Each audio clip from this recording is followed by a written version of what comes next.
Ja, pozdravljeni. Prej pri pošiljanju zaklenjenih plačilnih list po mailu sem pozabil še nekaj dodati.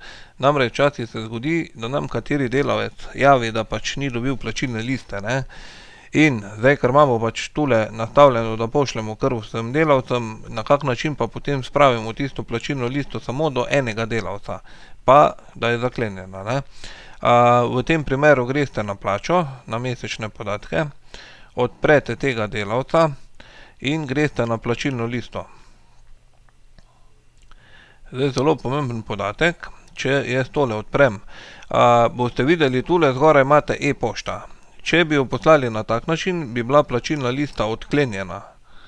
V primeru, da želite pošiljati zaklenjen dokument, imate tule zraven, to je na plačah, mislim, da samo, pošlji zaščiten PDF dokument.